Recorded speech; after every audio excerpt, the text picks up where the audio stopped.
Class, MASH. By a Nutty. Chapter 171, A Real Wyvern. That was some damage he couldn't just shake off, and he stumbled to his feet. The pain of the burns across his scales was bad, but it was the internal damage that was the real problem. It felt like some of his guts were burning. The wyvern wasn't slow, and it was ruthless. It closed the distance in an instant, slamming its mouth down across his chest. It crashed into with the motion, a burst of lightning and wind crashing into him and the surrounding stone as it impacted. The whole fight so far had been deafening loud, and it was worse at such a close range. His head ached from the sound, as thunder seemed to ring in his ears. The wyvern squeezed, its teeth digging into his sides as it was obviously trying to tear a chunk out of him. He saw the irony, and how the normal situation had been turned around. The wyvern had made a mistake though.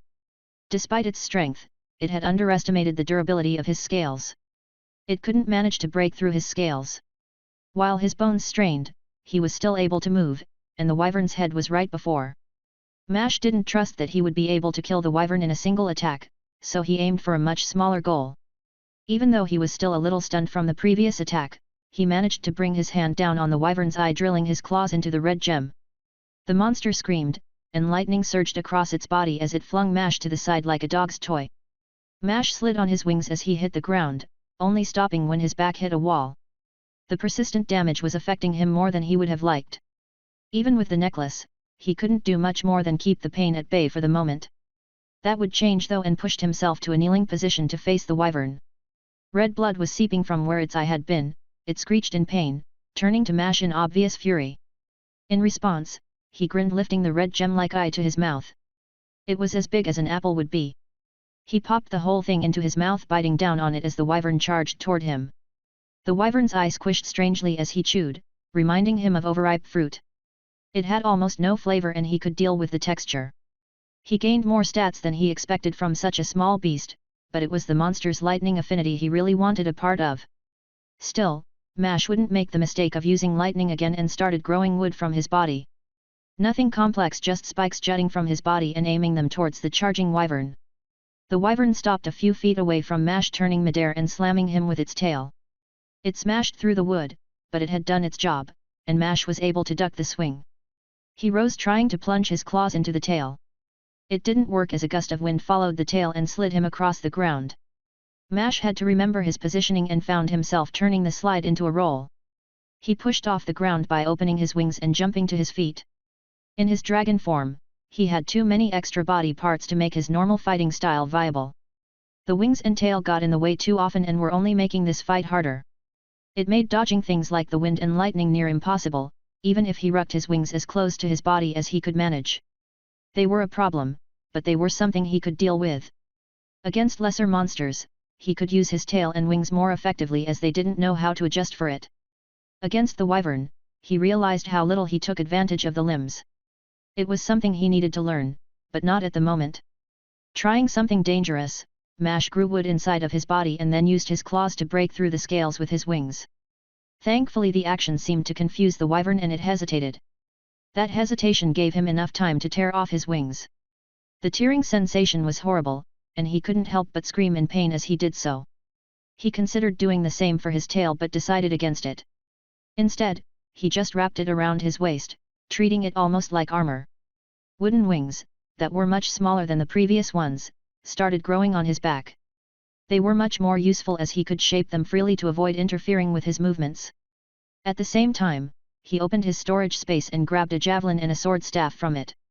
That finally seemed to break the wyvern's hesitation, and lightning crackled around its body again. Mash didn't think it was hesitation anymore. It was waiting for him to finish. Grunting, he took the vial of Red's blood as well, pouring it into his mouth. The bonus was good, and he had realized that it had another benefit too. It gave him a small bonus to his stats, but it didn't give him any affinities. He wondered if that was because of the quantity, or maybe he needed to kill his opponents for permanent gains. It didn't matter, he surged with power. The pain actually helped him focus his thoughts. The wyvern roared, and Mash knew it was asking if he was done.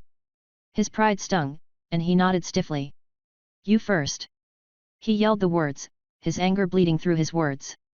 There was no reason behind giving it the opportunity to attack first, but he still did it. The lighting around the wyvern glowed brighter, before flashing towards him. Within his domain, he could tell when the attack was coming and threw the javelin towards it. They were designed to harness the power of lightning, and they would not discriminate against the wyvern. The lightning struck the javelin and it worked exactly as he intended. It had been pulled the lightning in, drawing it towards it.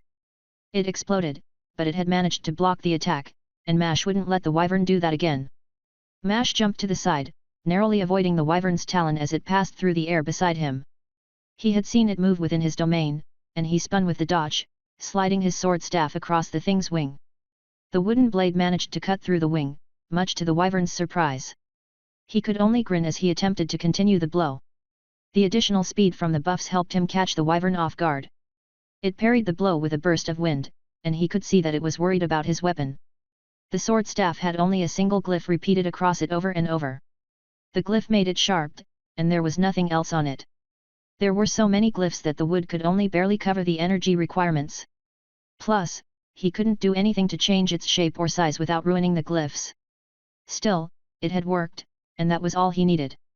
The blade would break if the wyvern hit its flat side, but the edge was sharp enough that it was a risky maneuver. Mash's lightning could be used against him, but he did have other options.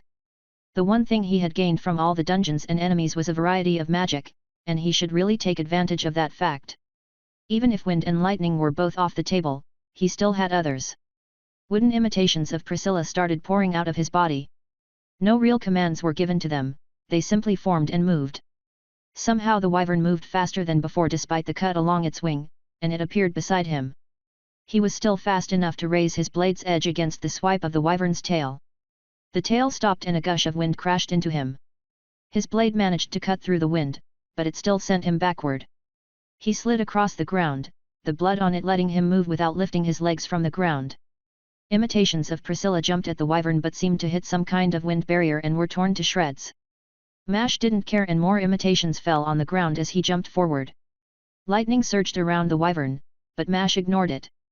The bonuses from Hunt activated, and he thought that he could take the lightning better now.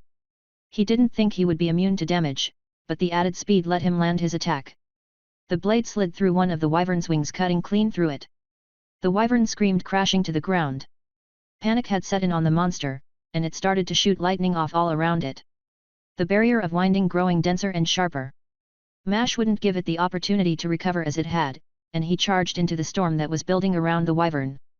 It was blinding, and even with his domain, it was hard to tell what was happening inside.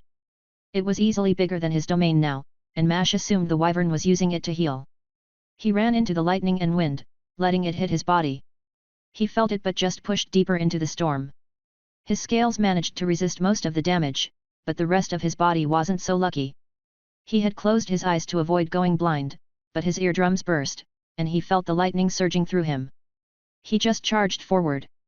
He could vaguely make out the wyvern within the storm with his domain, but he was still caught off guard as the wyvern's mouth closed around his shoulder. Its teeth dug into his back and torso. It was managing to pierce his scales after they had been worn down by the storm. It hadn't panicked, it had been an act to get the chance to kill Mash. His scales were strong enough to buy him some time though. One arm was pinned to his side by the monster, but the blade was in his other hand. That mistake would cost the wyvern its life. It knew it too, as it tried its hardest to bite into Mash's heart. The anger in the creature's eyes was mixed with fear, and Mash swung the blade down into the wyvern's neck. It started cutting through the monster, but it jerked its body at the last moment, breaking the blade into two pieces. Mash's eyes went wide as the blade was stuck halfway through the wyvern's neck now. For an instant, Mash thought that he would lose the fight, but then the wyvern's grip loosened, and its head fell away. It made a soft thump as it fell against the ground unmoving. Mash fell backward, the storm vanishing as the wyvern died. Power rushed into him, but it bled away quickly. He could only imagine how many levels he was missing out on at this point, but he couldn't do anything about it. Or about the fact that he had lost control of his body. He slumped into a seated position, managing to stare at the wyvern's portal. The fight was over, and the after effects of Hunt had started. If another monster walked through that portal, he would die. Not to mention, he might still die from the internal damage if he didn't start meditating. Deciding that was more important than watching the portal, he started his meditations, feeling as his body healed slowly. The damage and energy loss would take a while to heal. He was not lucky enough to get the time, and the portal closed. Another quickly replacing it. Then what he recognized as a brown shoe stepped through the portal. Chapter 172, Daniel. A very well-dressed man walked through the portal. He was wearing what looked like leather armor, but it was obviously styled and magical. A faint light came off of markings on the armor, and he had a sheathed weapon at his side. The armor was a dark shade of green, but he saw that it was turning a light brown. It was changing to blend in with the surroundings, though Mash didn't think it would help the man very much around other people. The first thing that popped into Mash's mind when he saw his face was that the man was handsome. Beyond even what he might expect to see on a showman, the man had black hair that was combed back and tied into a small ponytail. He had dark brown eyes that radiated a boundless curiosity. They were darting around wildly, before settling on Mash and the Wyvern corpse resting behind him. The imitations of Priscilla had started eating it, but he had them avoid the scales. Wyvern scales were considered treasures, and he wasn't going to be that wasteful. Even with the stats he had gained, he couldn't really fight against the man and struggled to come up with what to say. "Are you okay?" The man's voice was only a little deeper than Mash's and was a little nasally too. Mash was stunned for a second trying to process what the man had asked. "What?" Mash's reply came out of confusion. He was completely unprepared to hear concern from a random stranger. Subconsciously, he had been preparing for a fight, looking for an opportunity to kill the man quickly. A shiver ran through his spine as he realized how cold he was, to plan something like that without even flinching. The man in front of Mash shook his head and replied again. "Sorry about that. I'm Daniel, and you're covered in blood, which I'm hoping belonged to that thing. Here, you can use this to heal." The man, Daniel, tossed a small ball at him. Mash easily caught it, as the toss had been gentle. It felt somewhat soft, and he stared at it for a second unsure of what he was looking at. Although his attention was drawn back to Daniel as Mash realized that the language he was speaking was something unrecognizable. Another world then, well, that would help explain the kindness. I don't know how to use this. Also, I'm Mash." The other man looked at him strangely, and Mash was distinctly aware of the fact that he was almost completely naked. If not for the copious amounts of blood, he would probably be embarrassed. He was also glad that a man walked through the portal. Mash didn't trust the man enough to access his storage space though. It had tempted the last people he had met to attack him, and he wasn't ready to deal with another opponent. "It's a pill. You." His words trailed off, as Mash popped the ball in his mouth and swallowed. It was big for a pill, but he could swallow it. Plus, there wasn't any risk of harm thanks to his skill. "You can eat it normally. Or just swallow it all at once. I guess that works too." Daniel sounded a little impressed, as the pill was probably larger than most people could swallow. Mash didn't pay much attention to that, as he felt his energy refilling quickly. His injuries were closing even faster than if his inhuman hibernation, and he couldn't help but grin a little. "Well, thanks for that. Are you going to try and kill me?" Mash was grateful for the healing item and doubted that Daniel would try anything after having given it to him, but Mash still felt the need to ask. He didn't fancy the idea of beating around the bush and also felt like he owed Daniel an honest confrontation if that was what he wanted. Honestly, Mash wouldn't kill the man regardless of his response. Mash could just end the fight and send him on his way. "What? No, why would I do that? I follow a virtuous path. I was hoping for some magical beast bodies." Daniel was eyeing the half-eaten wyvern, and the snakes still eating it slowly. Mash stopped the snakes, letting them return to him as bracelets. A virtuous path was an interesting choice for someone hunting monsters, but Mash didn't push him for more. Though, that probably meant that Daniel was a good person. Virtuous was another word for good and righteous, and Daniel had given him medicine for free. "You're free to anything here, though I want the wyvern's scales." Mash spoke, pointing to the wyvern corpse behind him. There were plenty of other monster bodies still lying around, plus Mash didn't need to be so worried about attack anymore. The medicine was far better for his energy than injuries, and he was able to fight again. With that confidence, Mash opened his storage space and pulled out his clothes. "What is that?" Daniel spoke before moving, but he appeared beside Mash in an instant. He was fast, easily faster than Mash was without his forms and buffs. He looked at the space, and Mash prepared for a fight. This was the most recognizably valuable item he had. It might have been in poor taste, but he revealed the item to test the man. However, the man looked a little bored when he realized what it was. Why don't you just have a special ring? You can just grab the items you want rather than needing to do all this. He made a gesture of flicking his hand in the air before a piece of dried meat appeared in it. He took a bite, but Mash wasn't feeling very hungry. It might have been the pill or the wyvern eye, but something had filled his usually limitless appetite. The question though, told Mash that Daniel didn't understand what was happening. I'm from a different world. We don't have pills or special rings. Well, we have pills but they're not the same. The pills Mash knew of were small and usually made by drying medicinal paste into a hard rock-like substance. Then a person would just swallow it, and they were usually not meant for healing either. In their world, something like that was meant for nutrition or diets. He didn't bring any of that up though, as Daniel was obviously struggling to process the casual comment. Wait, you're from another world? How does that even work? The man obviously thought that Mash was crazy, that much was evident from his incredulous tone. That made Mash want to laugh. Daniel's worlds probably just started getting dungeons for them to be lacking so much information. Mash's laugh quickly died as he realized what that would mean for them. His world was at risk now, and the portals appearing probably meant that they would be invaded. Judging that it was important information to share, Mash started telling Daniel about what he knew. He could return and try and warn his people. Mash felt like the situation was urgent, but Daniel took his time collecting the bodies. He didn't put them all in his storage space and descaled the wyvern while they spoke. Mash felt it was a little rude but guessed that Daniel's people just cared more for efficiency. Well, Mash was somewhat like that too, but he still looked at people while they spoke to him. Most of the time at least. We talked about why I'm here, but what about you? Are you one of those conquerors you mentioned? Daniel kept working and was now dragging all of the bodies into a pile. While he was doing that, Mash made some of the wooden imitations of Priscilla to help him gather the corpses. Mash was a little startled when he heard the question. Daniel had kept silent for most of the explanation, and he looked like he was paying little attention to the conversation in general. He seemed far more interested in the dead bodies. No, I'm trying to advance and need to clear this test to get it. I've been in this arena for hours killing monsters. I even let some go back thinking that was the solution. Any ideas?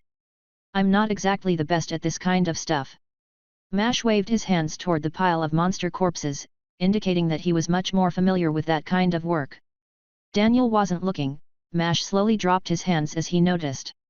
Something more interesting caught his attention though. Daniel pulled something from his ring.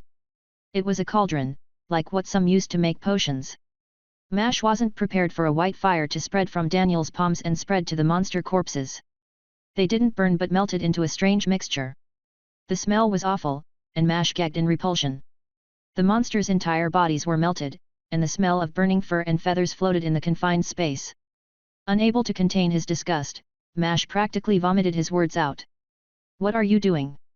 Can't you do that anywhere else? Daniel turned to Mash for the first time, as if only just remembering that he was there. He looked completely stupefied and spoke quickly. Right. Monsters bleed their essence rapidly when placed into storage devices. So, I have to refine them here. You get used to the smell. Mash definitely did not want to get used to the smell. It was vile. He was curious to see what he meant by refining. Wasn't that something people said when making weapons? What kind of weapons did someone make by melting down dead bodies? Mash reconsidered what a so-called virtuous path might entail. He watched as the bodies turned into a liquid, the white flame seeming to coat the result. Then it flowed into the cauldron before the flames solidified into a solid lid for the object. More flames came from Daniel's palms and swarmed around the now sealed cauldron. After that, Daniel turned to face Mash once again. This time he actually looked at Mash. Are you done with that? Mash's question was obvious, but he wanted to know what Daniel was doing. His phrasing was a stupid joke, but it got a small smile out of the somewhat rigid man. No, but it will take about an hour to get done. As for your test, did you try and leave through one of the portals that opened? The sudden change of topic surprised Mash for a second. Then he considered what Daniel was actually implying. It was certainly something he hadn't tested, but he had never heard of a dungeon like that before. However, he knew very little about the trials people took at level 100. They tended to be personal stories that were rarely shared with others. He considered it before responding. Nah, I think that would only result in my failure. Well, what's the worst that could happen from you failing? I would like to ask you to come with me and share your information with my masters. Daniel was quick with his response. Exploring the other man's words was definitely interesting, but hearing him talk casually about having a master was surprising. Apparently, he was a slave. Maybe, Mash should offer him a ticket to a new life. What about the other way around? If you come to my world, I'm pretty certain your masters won't be able to follow you. No, how could I abandon my masters? Didn't you just say that there was going to be an invasion of my world? Again, with a quick response, Daniel almost sounded offended this time. Mash almost said something inappropriate but managed to hold his tongue. He had to remember that other worlds would have completely different customs. Daniel probably didn't even know what it was like to be free. That thought sickened Mash. The knowledge that someone kind like Daniel was a slave felt wrong. Then Mash realized that there were probably a few easier ways to help the man. Mash could just buy him from his so-called masters. That, or he could kill them and attempt to fundamentally change how their world worked. He hoped the former would work, as the latter sounded like it would take a while. Plus, it would probably involve a lot of killing. Sorry, I didn't mean to offend you. But sure, I'll come to your world. This test has been getting pretty boring anyways. That was the true reason. Exploring another world and gaining some more powers from there sounded far more enjoyable than clearing this test. He could just take another test if he really wanted to. Mark this one as a failure and try again. Most people take this approach and try and find a dungeon well suited for them. Honestly, Mash thought that he was pretty lucky when he realized it was combat-oriented. However, the constant waiting was getting boring and Mash realized how the dungeon had been changing. Not all of the monsters were stronger, but they were always increasingly more intelligent, more human. If the final part of his dungeon just had him kill another human, then he wouldn't have bothered entering one in the first place. He could have just hunted a level 100 criminal if he really wanted to. With his mind made up, he stood to follow Daniel, who remained seated. We still need to wait for that to be done. Why don't you tell me about your world while we wait? I doubt that I will be able to visit your world anytime soon. Chapter 173, The Moment of Advancement. Daniel finished his refining eventually, and Mash was surprised to see him pull out a handful of those pills from earlier. Or at least something like them. Did that mean that Mash ate the melted corpses of animals? It shouldn't have felt as gross as it did, but the smell in the air didn't help him stomach the idea. He didn't comment on that though and instead asked Daniel about the pills. What are those for? They had spent the past hour talking about their respective worlds, and Mash felt comfortable just asking the man. After learning more about his virtuous path, Mash learned that Daniel actually became stronger through doing good deeds. It was similar to how his sister could level from being faithful and healing people. His path let him get stronger based on how closely he held to it. It's another way for me to gain power. The way I gain strength isn't through tests like these. Instead, I slowly fill my body with power through monster essence or by regular training. Eventually, I get enough to move to the next stage. Mash nodded understanding what Daniel was stating. His class advancements worked in a similar manner. He gained power from monsters until he hit a threshold, then he would only need to take a test for the major advancements.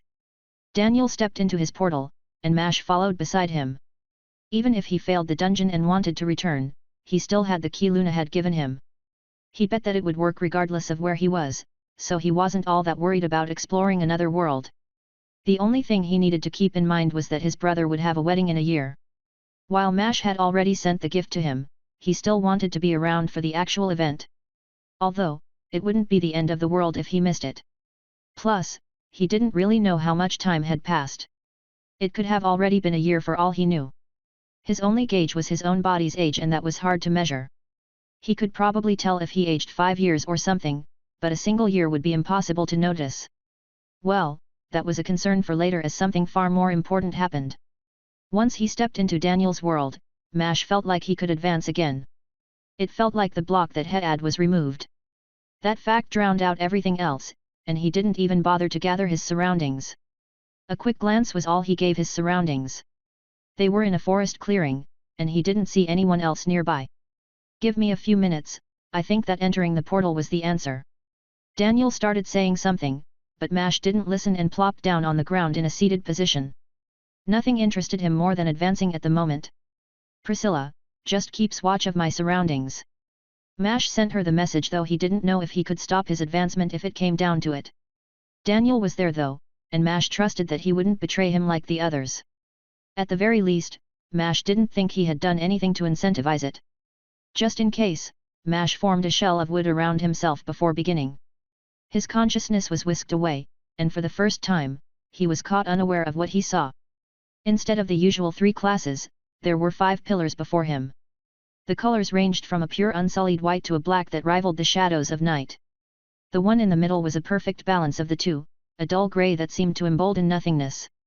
The 2 beside the grey were slightly different.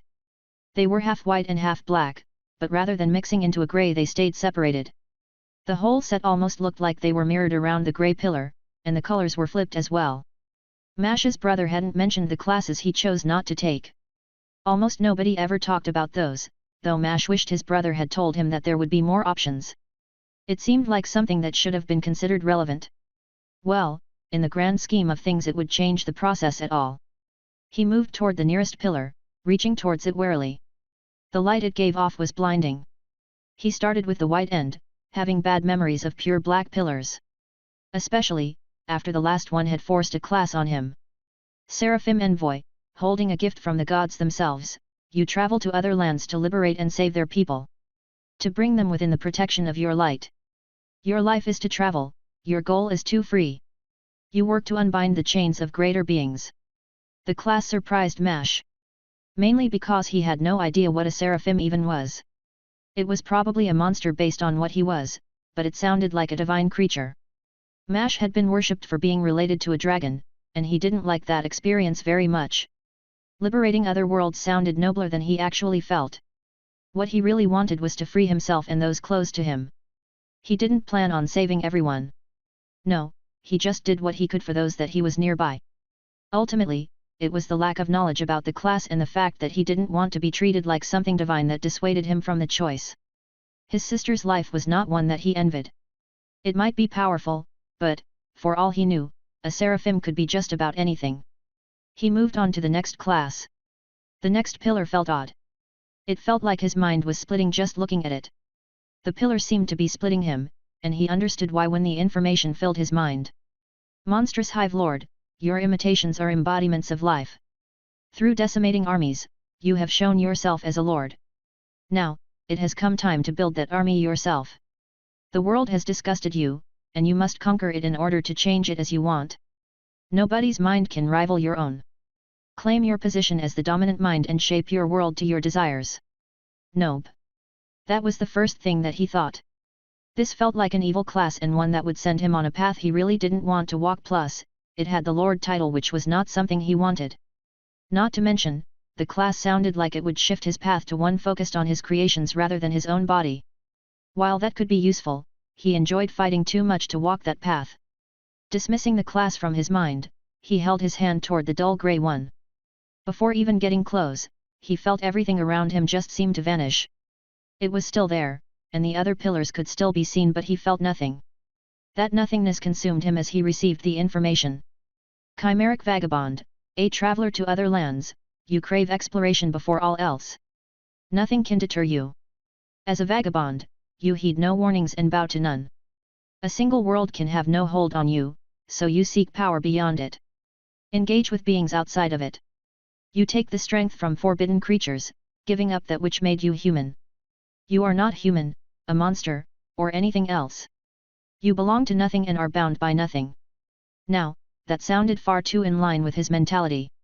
In fact, it was so close to some of his thoughts that it frightened him a little. Also, a chimera was a monster, right? Why did the class say he would belong to nothing? Wouldn't he be a monster? The class descriptions had meaning, everyone knew that. There must be something special about chimeras that he didn't know yet. They were legendary beings, just like hydras and dragons. They were still considered a monster though. The vagabond aspect and the description made it sound like it would help him travel to other worlds too. Although, the biggest reason he wanted to pick the class was the freedom it intoned. Just like the Seraphim class, this seemed to treat freedom as a central aspect. However, this seemed much more personalized. He didn't make the choice immediately though and moved on to the next class. This class didn't give him a feeling of separation like the Hive Lord one. Both pillars were a perfect split of black and white, but this one felt much more like unity rather than separation. Unifying magic elemental, your body is no longer physical. Become an embodiment of magic. Go beyond changing into mere monsters and become an aspect of nature itself. Through stealing and combining magic, you have usurped the position of an elemental. You can become that which shapes the very nature of mana. Bend it to your will as none have an equal right to ownership. Strive to become the next Lord of Power. Well, that took a different direction. It was the first time he had ever seen such a magic-focused class offered to him.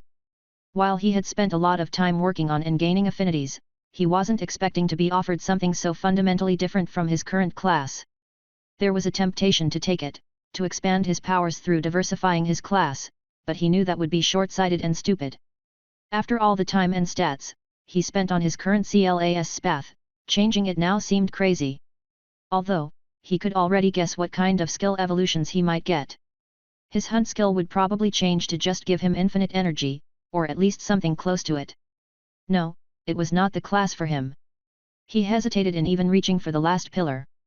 The pure black color reminded him too much of the incident with the snake. However, he felt confident that it wouldn't be the same situation. He had several ways to resist mental influence and hoped that they would work within himself. Plus, the curiosity would eat away at him if he didn't check. The darkness was overwhelming, and it truly seemed to weigh on him like a heavy jacket. Embodiment of gluttony, your hunger demands you eat. People, monsters, and even gods are simple foods to add to your plate. Consume everything. Nothing can stand against your hunger. You are driven by your unending hunger. Every world is simply another meal, and none will ever be enough to fill you. Your body is free, designed to eat whatever you wish. Mash shivered and flinched away from the class, recoiling in slight horror. He had thought that the monstrous Hive Lord class had been evil, but now he understood what a truly evil class felt like. He couldn't imagine anything more sickening than the feeling he got from that class. Just reaching towards it had given him a taste of the bottomless hunger. The desire to take the class and feast upon the world itself. An all-consuming desire to feast had filled his mind, and he struggled to resist the pull of the class. He had noticed when his earrings had triggered and pushed him away from the thoughts. The images of Priscilla and the others he had met. He had been thinking of them as food, like sources of power. Mash would have vomited if he could and felt himself gagging. Rather than immediately picking a class, he just tried desperately to forget. To attempt and push away what the class had been forcing on him. After a few minutes, he turned fully away from the class and looked back toward the others. Chapter 174, Race Evolution. Mash chose to reach toward the grey pillar. The feeling of nothingness surrounded him like a cocoon as his hand passed into the pillar. His eyes snapped open, and he looked around the small wooden egg that he had made before starting the advancement. Seeing that there was no blood or gunk, he decided to check his status. This was not something he would delay. Name, Mash Stel Lumber Class, Chimeric Vagabond. Level, 100. Health, 3000/3000. Energy, 4070/4070. Fortitude, 239/300. Endurance, 136/186. Strength, 200/250. Agility, 200/252. Intelligence, 220/221. Wisdom, 108/110. Charisma, 96/100. Free stats, 0. Skills, Hunt, Thunderwood Creation, Inhuman Hibernation, Monstrous Transformation, Chimeric Transformation, Thunderwood Imitation, Chimeric Reconstruction, Vagabond's Path, Draconic Domain, Chimeric Domain, Adaptable Monster Core, Monstrous Humanity, Chimera's Constitution, Wooden Body, Mimic's Avarice, A Touch of Nothingness, Golden Body. Hunt, you have gone beyond your limits when fighting enemies and devouring their power. Go beyond your limits. Continue current fight even after depleting energy. Stats improve while at 0 stamina. Continues until either you or your enemies are dead. Current bonus, plus 100% stats. In Human Hibernation, you have stolen the techniques of mages and monks to form an artificial technique, your inhuman body morphing it to fit your corrupted nature. Hibernating will increase the rate at which your body recovers, healing most wounds.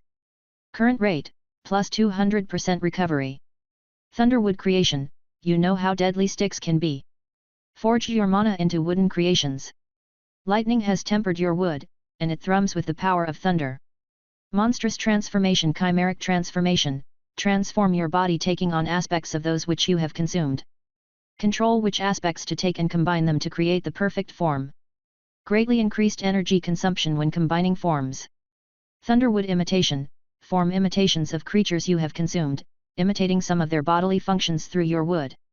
Chimeric reconstruction, consume what you kill for more than just stats. Steal their flesh to repair your own. Their blood becomes yours. Your enemies are nothing more than your medicine. Vagabond's path, unique. Having chosen the path of the vagabond, you have freed yourself from your own world. An explorer at heart, you laugh as you leap between worlds. Open portals to worlds you have already been to. Once per cycle of the moon, create a portal to a random world. Create a world of your own, and make a portal to the personal world granted. Draconic domain, chimeric domain, passive. Your eyes just weren't enough. Sense the changes in the mana around you. Connect to the mana and life in your space and inherently understand the nature of the mana and life. Your presence suffuses the space, weakening the magic and strength of enemies beneath you. They cower beneath your might.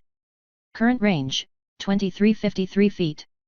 Adaptable monster core, passive and unnatural mana core has fundamentally altered your body, fusion with a monster has given you access to its potential. Stamina and mana combine to become energy. Your monstrous body is better able to handle the changes to your core. Current bonus, plus 75% efficiency. Wooden body, passive. You can connect with the wood that you are touching. By expending your energy, you bring your creations to life as another one of your limbs. Monstrous humanity, chimera's constitution, passive. Giving up your humanity has improved your body, improving your physical control, natural defenses, animalistic intuition, and mana control. No longer a human in any sense, you are no longer bound by that which limits them. You have created your own race, improving your rate of growth. Mimic's avarice, passive. Devour your enemy in battle to temporarily raise your stats. The fresher the victim, the stronger the bonus. Gain full benefits even when consuming through your magic. Absorbs some properties of those you devour alive. Removes the negative effects of things you consume. A touch of nothingness, belonging to no race or group, you have embraced the nothingness that is a part of everything. You are free, and automatically resist others' attempts to bind you. Constantly emit the aura of nothingness within your domain. Your allies will gain some of the freedom you possess. Enemies weaker than yourself will slowly lose that which makes them whole. Golden body, passive. Having stolen the techniques of another world, your body evolves beyond its old limitations. However, even this transformation is incomplete. Seek out the next step and truly make this power your own. Trial of the True Body, 5/100. Mash started laughing uncontrollably.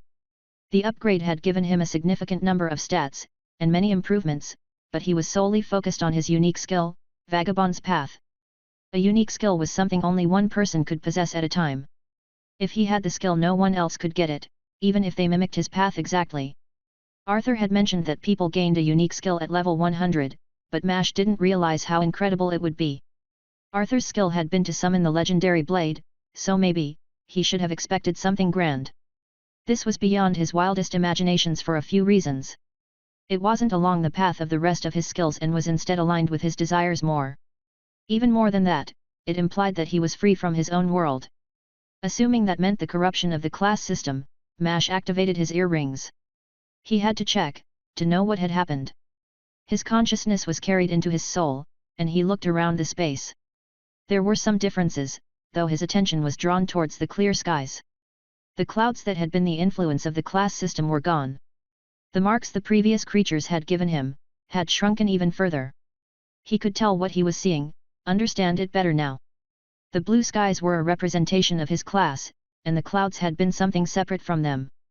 They had been a representation of the corruption of the system, but now he saw that the class system wasn't inherently corrupt. It was altered to be that way. The fruit from before was larger, and he felt a stronger temptation to eat it. It took an effort to stop himself, and he quickly returned to his body. The fruit was growing more tempting as it grew larger, but he had a feeling that waiting would be more rewarding. The trial of the True Body was at 5 now, and he thought that it was the Wyvern that had added to it. After visiting 2 worlds that drew power from powerful monsters, he guessed that it was progressing through a similar method. Mash could see far beyond the wooden shell he had made from himself and could see that Daniel was speaking with two people. They had been standing at the edge of his old domain, so, he hadn't noticed them until the advancement. Now, he could see them clearly through. Both people were wearing armor that matched Daniel's own. Mash was certain he was reading more than just their mana now and had a better picture of their strength. While they weren't weak, he didn't think they had a chance against him now. His body felt different, though he didn't know exactly why. You have lost many of your wasteful processes. It is strange, but a definite strength. Priscilla's message bounced around his head, and he wondered exactly what she meant by that. She told him of some of the changes that she already noticed. His body was efficient enough that it absorbed everything from what he had consumed. From the information, he could guess what would happen. He probably wouldn't need to use the bathroom anymore. Although he felt hungrier than he did before. He definitely wasn't human anymore. He looked human, but he could tell that it was a conscious choice. It felt like his current body was just another form. His real body would be some kind of amalgamation of every form. The thought surprised him, but he found it easy to accept what he had become. He wasn't human, he had created his own race. His skill had said as much. There was one thing he wanted to test before leaving. Looking down at his arms, he turned one into a draconic claw, and the other into a wooden limb. The rest of his body was unchanged, and he grinned as he realized the freedom of his abilities. Despite not gaining many abilities or changes, the ones he did had given him a lot more freedom in general. Satisfied with the experiment, he returned to normal and opened the wooden shell that he had made /. Daniel and the two who were beside him, looked at Mash as he came from the wooden cocoon. Grinning at them, Mash waved toward the trio. "Hey, Daniel and his friends." Phrasing it more as a question, Mash started walking to them. Even if they could feel his domain, it wasn't like they could get out of it easily. His domain had increased by a lot. The two beside Daniel looked to be around the same age as the man. They wore the same armor too. One was a man with a squarish jaw, and the other was probably his sister. They looked alike, possessing the same brown eyes and blonde hair. Within his domain, he realized he could feel how strong they were, or rather how much life they had in them. They were healthy, but he was surprised at how weak they felt. Even Daniel didn't feel like he had a lot of life. "This is Sarah, and her brother Brady. Also, what happened to you? You feel way stronger, not to mention that your eyes are slightly different, and your domain grew." Hearing his words, Mash grabbed a mirror from his storage space. He spoke while checking his eyes. They were a little different now. The pupil had become like a thin white diamond, and it was surrounded by total darkness. And it was definitely glowing a little. "Wait, you could see my domain?" Daniel shook his head, in the negative. "Nothing so grand. My master probably could, but I cannot. All people of my sect can feel a person's presence. It's how I knew I could trust you, and why I can tell when I'm out of your domain." The answer made sense to Mash. He had been wondering why Daniel had been so trusting and assumed he had some method of identifying enemies. Remembering how fast Daniel had been before, Mash wondered why he felt so frail within his domain. "Are you sick or something? You feel kind of frail. I might have some medicine that." "No, I'm fine, but why would you think that?" Mash explained how he was comparing their fortitude with his own and felt like it was significantly lower. With the speed and skills he had demonstrated earlier, Mash had expected him to be a lot sturdier. "You have a method for evaluating your physical attributes. Magical ones too." The conversation was wrapping up. The other two seemed satisfied just listening, and Mash could tell that they were deferring to Daniel somewhat. "Let me show you something." As he spoke, he pulled out what looked like a glass bead. A second later test appeared, floating in the air in front of them. At first, Mash was going to say that he wouldn't be able to read it but froze as he realized he could. It was a representation of his attributes, much like how he received the information within his mind. The item from Eiffel was doing far more than it was intended to. Mash looked at the screen carefully, looking over Daniel's information. Daniel Artem. Age, 19. Key realm, early transcendent realm. Body realm, saint realm. Path, path of the guiding torch. Vitality, 105. Strength, 126. Dexterity, 211. Mind, 201. Key, 431. The information wasn't as comprehensive as Mash's own, and he couldn't help but frown upon reading it. It was by far the most imbalanced allocation he had ever seen. He was fast and smart, but it was obvious that almost everything had been put into key, whatever that was. Plus, Daniel did not look like he was 19. He didn't look much older than Mash. Then an idea popped into his mind. Why is your vitality so low? Isn't that risky?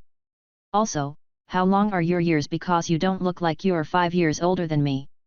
Before Daniel could reply, one of the people from behind spoke up first. It was Brady, and Mash was surprised to hear him speak. Wait, you're only 14. Why are you? His words got cut short as his sister smacked the back of his head. Daniel just ignored it and answered Mash's questions. Most progressors have low vitality. Almost every path has skills designed to use ki for protection, so our vitality isn't really at risk so long as we have ki. As for our years, they are 365 days long. A full revolution around our Sunday. Daniel spoke informatively, speaking as if to someone younger than himself now. Mash wanted to laugh as he realized the problem. His world's years were determined by a much more arbitrary understanding of the moon cycles. For him, a year closer to 500 days, comprised of 16 months of 28 days each. If he was doing the math correctly, he would be 18, almost 19, in this world. That was much nicer than back home. Mash started explaining his realization as they walked. The information seemed to appease Brady and earned him another smack on the back of his head from his sister. Turning back to an earlier matter, Mash asked Daniel to explain how their abilities worked. He figured that if he could learn it, he would. Chapter 175, Venfer. Red P.O.V. Red watched as Jill stepped into the portal in front of her. Now all 3 of her friends had gone, and entered their trial for reaching level 100. She was tempted to do the same but knew that it would be a mistake for her. While going through the dungeon tended to be better for most classes, that was not true for hers. Blood-related classes tended to improve significantly when the advancement was done through traditional means. Her family had done enough tests that she knew that much. Still, she had almost followed Jill into the portal. The thought of lying to her friends was grating on the back of her mind, but she wouldn't take an option that could potentially make her weaker. No, she would keep the truth from them. It was one of the most well-guarded secrets of her family, and she couldn't tell them even if she wanted to. She turned away from the portal, looking south, far beneath where the capital was. Her home was a few days away from here, and she could easily make it there and come back. She didn't want to rely on her family, but she felt like asking her friends to help her hunt someone down would be wrong too. They were good people, too good for their own good sometimes. She started walking away from the portal heading toward her home. A few adventurers watched her, and Red wondered if they would attack her. From their perspective, it would have looked like she had abandoned her friends, and she had seen fights break out for less. They didn't do anything though. Knowing that she was going home, her thoughts drifted to her family. Her family had not been filled with good people, that much was ingrained into her mind. She could remember the first time she had killed someone. Her father had her experiment with manipulating someone's blood while it was inside of them. She had made a mistake and had caused the person's heart to explode. She still remembered how sick that had made her feel afterward. Thankfully, her talents had been in controlling already released blood and her father didn't force the matter too much. If you can kill them if needed, then that is good enough. Those had been his words when he had released her from trying to learn how to control people. Her mother and father had a talent for controlling people like puppets, and she was glad to have not inherited a talent for it. People often believed that talent didn't play a role in how the class system worked, but she knew that wasn't the case. Her friends, especially Jill, were very crude with her abilities. They were strong enough to bypass her lack of talent, but Red had seen it. Jill struggled to do more complex things with her space magic and only replicated the general use of the skill. Luke was talented in soul magic, but his healing magic wasn't quite as good. She had read a few books on liches and knew that there had only been one lich capable of stealing skills from his victims, and that monster currently owned an island nation that could rival the Great Kingdoms. Luke's soul magic was apparently even better than that. After seeing Luna's work, it was obvious that Luke's healing would probably never compare to that. Although, he was well above the average for that magic too. Honestly, everyone in Mash's family were freaks when it came to talent. Luna's healing ability was the best that Red had ever seen or heard of. There was a precision and thoroughness to her healing that other mages couldn't match. Red had only been healed by her once, and that was only because she had asked for it out of curiosity. Arthur was a hero, or at least had the talent to rival one. Mash had mentioned that his brother probably wouldn't take the class, but Red doubted that would stop people from treating him like one anyway. His control and precision with his magic, in general, were far beyond what skills alone would do. Finally, there was Mash himself, who didn't even seem human. He claimed Priscilla did most of the heavy lifting for his magic control, but she had seen him do things before getting Priscilla. His ability to shape and use his wooden magic was outstanding, even when they fought the rats together. He had only just received his class, and yet he had still been more detailed with his control of magic than she had with a few months of training. His ability to grasp and use new affinities might be helped by Priscilla, but she was confident he would have been able to figure it out on his own if he wanted to. She had often wondered if he would get a magic-oriented class, since his talents obviously lay there. If he came back and said he had gotten a Grand Mage class, she would not be surprised. She was surprised by how easy it was to forget her family when thinking about her friends. She wondered if anyone else in her family could even claim to have something like a friend. It wasn't something she could picture. Honestly, she never expected that she would be able to get friends that whom she actually felt close. However, she had learned too much from her family, and couldn't be as open with them as she wanted to. She probably didn't need to be so careful anymore. It's not like anything could compare to the fact that she was an undead now. The walk progressed slowly, and she found it surprisingly hard to not feel a little lonely. She had really spent the last few months constantly surrounded by people, and being alone like this was pretty awful. She had nothing but her thoughts for the journey. The forest here only had weak monsters, and they were smart enough to stay far away from her. The wind caused the leaves to rustle around her, and that was the only noise she could hear. Right up until she walked into her family's territory, there had been nothing but forest since she left the dungeon. She could tell when she had entered the family territory. Her great-grandfather's domain covered their territory. The family claimed that he was over level 200, but she doubted that. The domain was a lot bigger than Mash's, but she didn't think it was particularly better or worse. She didn't really know how much it could improve though. Well, her family would know that she was there, so she didn't bother walking anymore. Instead, she just looked over the territory. Her family home was at the center of the territory and was surrounded by a town. They called it a village, but she knew that her family was soon going to turn it into a city. Apparently, there were classes people could get for owning territory and developing it. She wouldn't be surprised to hear that they wanted to develop their own kingdom eventually. There was a crude wall surrounding the main estate, but the rest of the town was only protected due to her family's presence here. She didn't want any of the people here to see her, so she stood far outside of the town. Even hidden partially by the trees of the forest, she could see that someone was coming out to meet her. Her vision had improved since becoming undead. All her senses had become better, and she found that more than a little odd. She would have expected the opposite. A man dressed in a red suit rode on a carriage driving toward her unceremoniously. It was one of her family's butlers, and he stopped the vehicle a short distance away. He jumped down, opening the door and bowing deeply. "Welcome home, young Lady Elenia. I hope your journey has proven beneficial." The man was old, almost as old as her grandfather. With light blonde hair, he looked extremely young. He had reached level 150 in his 40s, but he only looked a little older than Mash's brother. His bow was perfect, though his words were not. He would know exactly how her journey had gone, and he would know that she was no longer a lady of the house. "Enough, let's just get on with it." She made sure to make her words sound cold, though the butler didn't even react.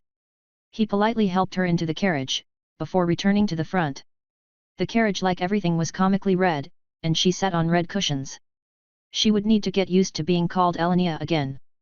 As the carriage started moving, she made sure to block the windows. She was not interested in people spotting her. "I assume you have come for your advancement. To think that you would return after forsaking your own family. All for the sake of power." Her eyebrow twitched as the butler's voice entered the carriage seamlessly. She knew what he was getting at and didn't care to hear it. However, she knew better than to act childish around the man.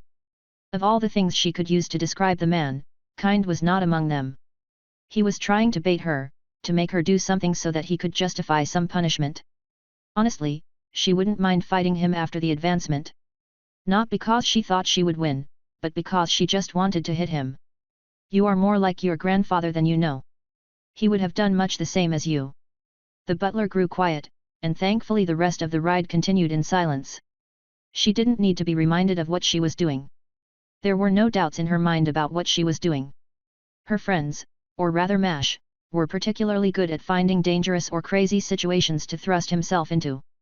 While it might be smart to just abandon him, she was enjoying the growth too much. No, the better solution was to become strong enough that she wouldn't die anytime soon. Well, die again anytime soon. If that meant dealing with her family, she would do it. Even with the windows closed and curtains drawn, she could tell when the carriage moved behind the walls of her state. The smell of blood permeated the space thickly, and she opened her windows in a vain attempt to avoid it. She hated this place. Her home was practically a village, with several houses designated for servants and guards outside of her family's mansion. That building was easily larger than a castle, though it wasn't as tall.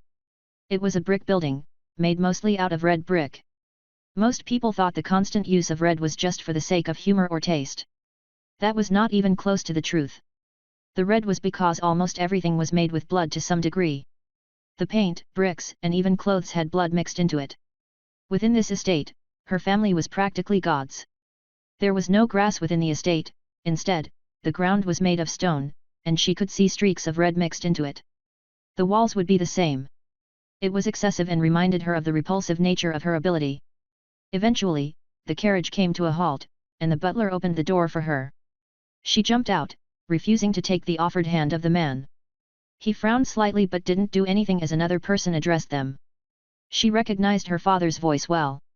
"Hello, father. I am here to get what is owed to me." Chapter 176, Family Issues.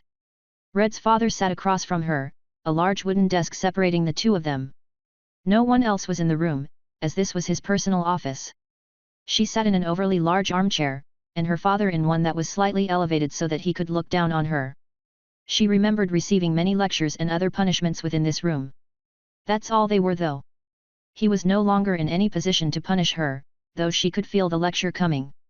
She glared at him, her red eyes meeting their reflection.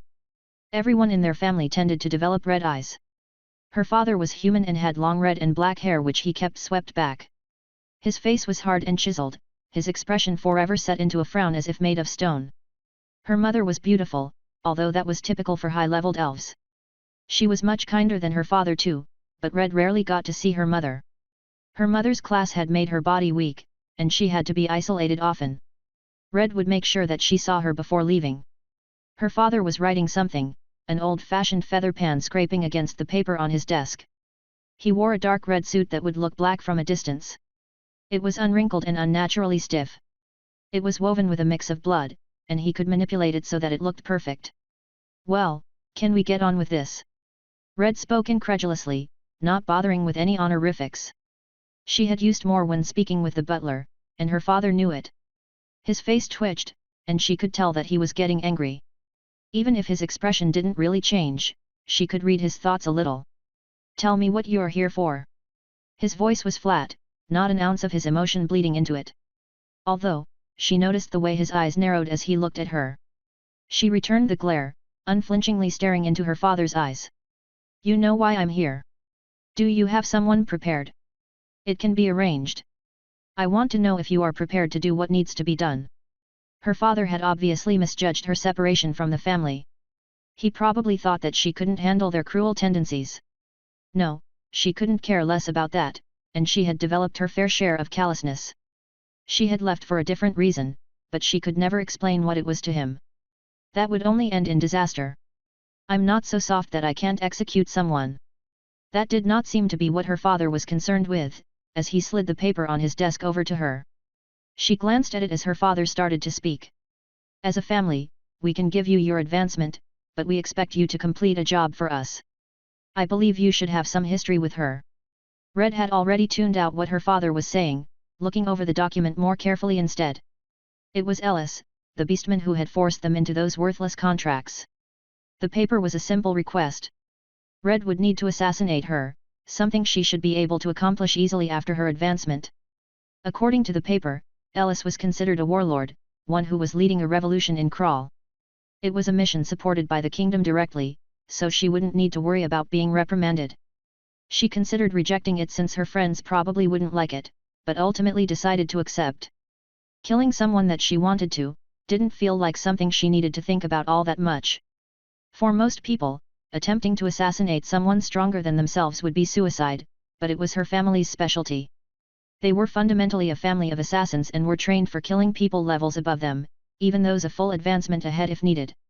Assuming she received some support from her family, she shouldn't have any real trouble killing her. Fine, but I still have the contract preventing me from going back to the city. That ended when you died. They don't persist after death, that requires a different skill set. Red froze, the words surprising her. She raised her eyes from the paper, looking at her father before speaking sheepishly. You know that I'm an undead. Her father's fist slammed against the desk, his voice rising slightly as he spoke. Of course, I do. Do you really think a father wouldn't know that his daughter had become a monster? His voice grew louder with each word, the final word causing the feather on his pen to shake. She wilted a little under her father's anger. He rarely showed any emotion, and she had never become accustomed to dealing with it. Does mother know? Red's question seemed to calm her father down a little, and he let out a held breath. It came out slowly as he responded. She is the one keeping such a close eye on you and your friends. She is very interested in those freaks. You need to realize that your growth has been unnatural, and we are not the only ones to take notice of it. Hearing her friends called freaks bothered her a little, but she didn't disagree. Honestly, freaks were probably on the nicer end of what they would be called. The fact that they were getting special attention wasn't surprising, but the bit about growth sounded wrong. It's not just us who are growing quickly. Her father rolled his eyes, before leaning back in the seat. Some of the tension from his outburst had bled away as they talked. Yes, we are aware that it is easier for people to level for some reason, but even compared to them your growth has been quick. The response her father gave, told her that he didn't know why it was happening. It sounded like he was truly clueless on the matter, and she realized that she actually had some information that he didn't. It sounded like Mash had figured something out that even her family had missed. It proved just how crazy her past few months had been. They talked a little more about the subject of her friends, but she didn't give up any information to her father. He had asked plenty about all of them, paying particular attention to Luke. Bringing someone back from the dead, even in the short term, was considered ludicrous. Not to mention, highly taboo. Honestly, he might have been executed for it in another kingdom. The king had probably only spared him because of his actions against the demons, and the exact nature of what he had done. After getting lectured about the dangers of hanging around people like them, he finally released her. She hadn't come for a lecture and wouldn't listen to him either way. There was something else she needed to do. Opening the door to his office, a different servant was waiting for her. Red recognized Mariel, one of her mother's personal maids. Also, she was the maid who had taken care of Red when she lived here. She had blonde hair that was starting to turn grey, and she bowed deeply to Red. The maids wore thick, conservative dresses that were colored red like everything in the building. There wasn't much conversation as Red was led to the prison. Her family often took missions to hunt or kill high-leveled individuals. However, they would attempt to capture the person if it was possible. It was done for this exact reason.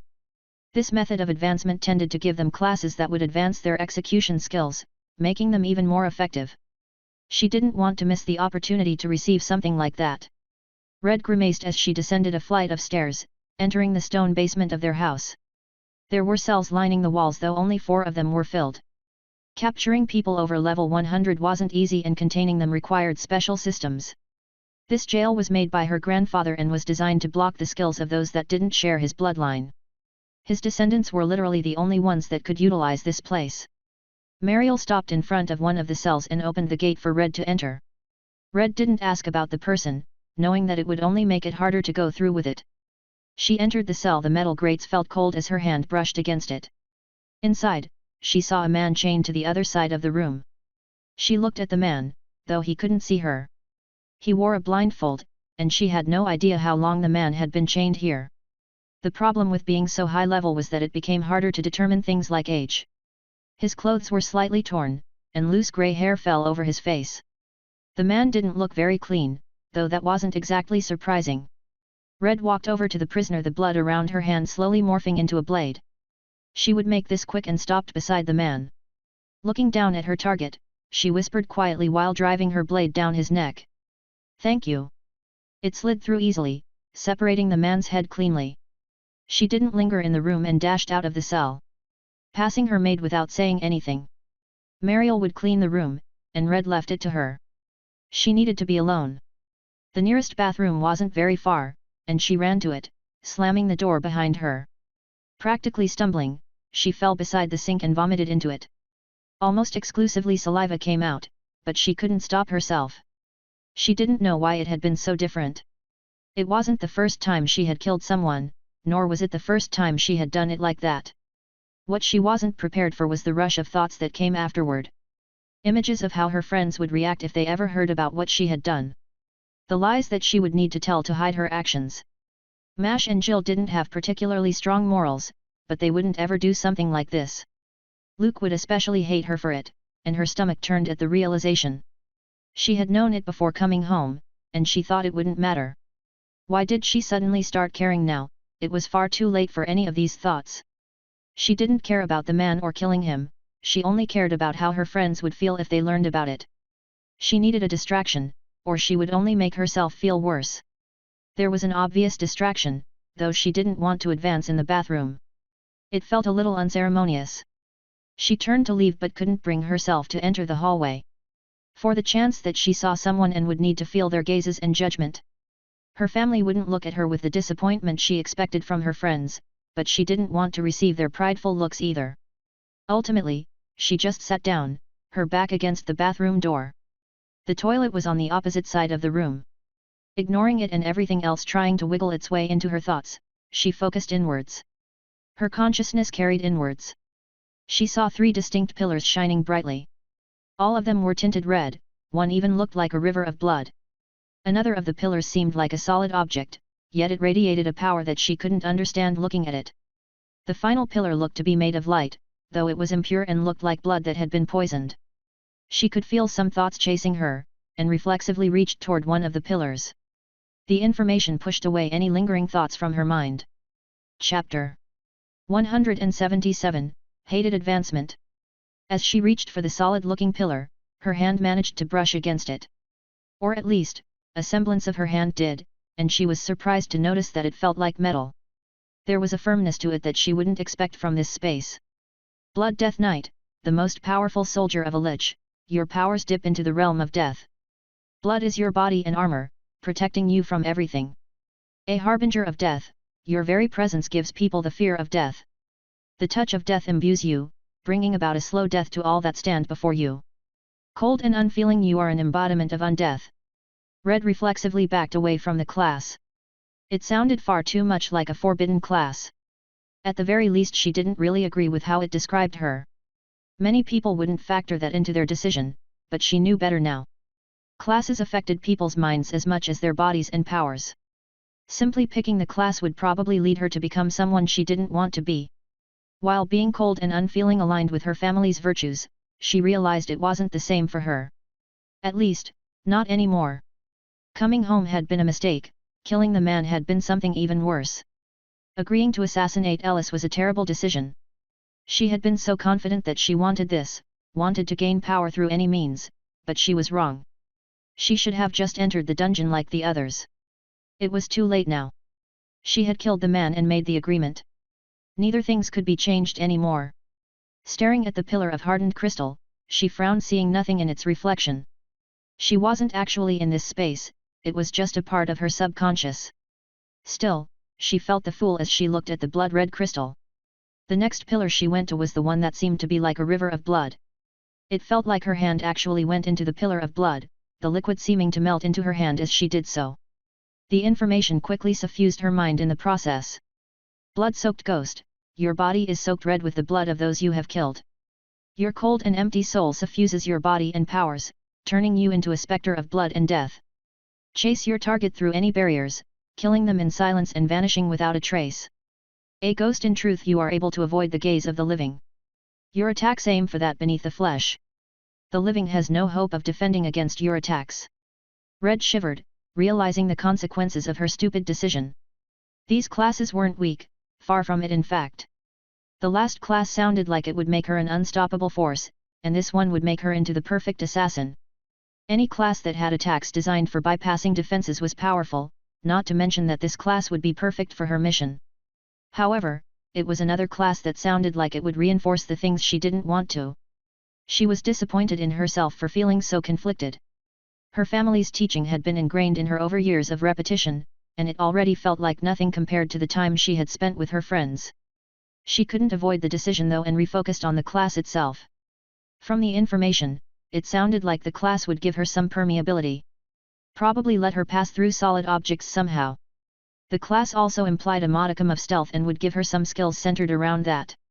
Finally, there was the last piece which was probably related to an attack that could bypass normal defenses. It was better than the previous, as it didn't sound like it would make her as heartless as the Death Knight. It wasn't the class for her, and she hoped that the last one would prove better. She didn't know what she wanted, but these two were not it. Reaching for the final pillar, it felt like it was somehow spreading to her. It felt like it was contaminated and that she was now infected by it. The information itself felt a little sickening. Blood Plague Harbinger, a disease personified, you infect those around you. Leeching onto anything for a fraction more power.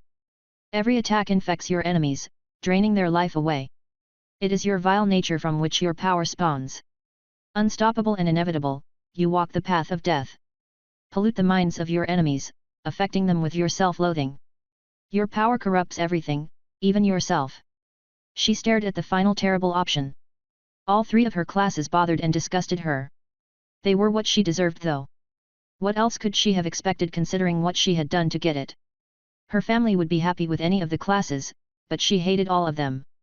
Although, her feelings wouldn't change the ones offered, and she looked at the pillar before her. This class of all of them sounded almost like it was mocking her. It felt like the class system had made the class specifically insult her. To remind her of the terrible decisions that led her to this moment. She considered that thought carefully. A class tailored to her in a way, a constant reminder of her poor decision. In a way, it was the perfect punishment. It was exactly what she deserved. The class itself would probably be powerful, focused on applying negative effects to her opponent until they died. Disease classes were often looked upon negatively since the damage they caused tended to be widespread. However, it felt fitting for her. Plus, she thought that it would be more helpful to her team than the other two. Those felt like they would help strengthen her personally, but neither of them sounded like they could do anything to help her friends. This class at least sounded like it would be able to weaken bosses and other problematic enemies. A good status effect was something their group was severely lacking, and this class sounded like it would fill that gap. She could tell that she had made her decision. While she was worried about how the class would change her, it would also be a constant reminder to try and do better. Honestly, she hadn't been prepared to change so much from meeting a few people. It proved just how manipulative and controlling her family had been. Spending a small amount of time with others was enough to challenge everything her family had taught her over the years. She only wished she had considered these things before killing the unnamed man. The decision had felt so easy in her head. Regretting it after the fact made her feel like a child. She accepted the class, letting the power fill her. As she came to her senses, she found herself still seated in the bathroom. On instinct, she rose and checked her condition in the mirror. She looked mostly unchanged, though a little sicker than she had before. Her skin had been a pale pink before, but now it was more of a grey than anything else. Not to mention, her eyes looked a little more sunken in. A small streak of red came from one eye and slid down her cheek. It seemed like she had cried without realizing it. Using the sink, she washed her face, though the streak had stained her skin. She had a red tattoo coming from her left eye and rolling down her face like a tear that she had let slip. She didn't think she would ever look particularly beautiful again, but it was still sad to see. There was one more thing to check, and she thought inward. Name, Elenia Venfer Class, Blood Plague Harbinger. Level, 100. Health, 2750/2750. Stamina, 2000/2000. Mana, 1950/1950. Fortitude, 275. Endurance, 200. Strength, 184. Agility, 220. Intelligence, 195. Wisdom, 230. Charisma, 75. Free stats, 0. Skills, Blood Siphoning, Blood Dominance, Blood Execution Damage Expansion, Perfect Bloody Clothing, Bloody Wail Regretful Screams, Strikes of the Blood Plague, blood wraith body, poisonous blood infected blood, strengthened blood personal blood, undead constitution, inhumanity, taboo existence, aura of infection. Blood siphoning, control the blood within your body. Give and take blood, damaging enemies and restoring yourself or hurting and strengthening allies. Your blood improves the potency of others, granting them the gift of your unholy blood. Maximum bonus, 30%. Blood dominance, blood is yours to command, that which you spill and that which other try and hold. Yours is a right of control, the more blood in your possession the more powerful you become. Blood execution damage expansion, command the blood that has lost the will to fight, destroy them from the inside out, using their blood as a tool for your execution. Increase the potency of any injuries or statuses affecting the target. Perfect bloody clothing, blood is naturally a part of your life and has adapted to become whatever you need. Whether it be a regal dress, a dense armor, or even a casual shirt. Blood will always be close to you, bending to your will and becoming exactly what you need. Bloody wail regretful screams, having learned of the pain of death, you can impart that same pain to others. Let your blood scream out, resonating with the blood of others. Give them a taste of the death you have survived, impart to them that which you hate in yourself. Strikes of the blood plague, unique, passive every attack spreads your disease to your enemy, bringing about an inevitable death. Each strike after the first further increases the damage and speed of the infection. The death you bring is inevitable, disease is your method. Blood wraith body, passive blood given life, you have abandoned the need for a human body. Your body is blood, so long as you have mana you can change it as you wish. So long as your blood remains, you can restore your body with mana. Poisonous blood infected blood, passive your undead blood is unnatural. As such it is toxic to any that tastes it. Even other undead could not taste your blood without consequence. The effect of your blood spreads to others. Contact is the only thing you need. Strengthened blood personal blood, passive your blood is dense and firm. Resistant to change and impervious to the influence of others. Your blood can be sharper than a sword and harder than a shield. Your own mind influences the effectiveness of your blood. Your resolve hardens it while your weakness makes it more infectious. Undead constitution, passive you have the body of an undead, gaining their unnatural strengths. The unique body of an undead provides you with countless benefits, but also their weaknesses. Inhumanity, passive giving up your humanity has improved your body, improving your natural defenses, and regeneration.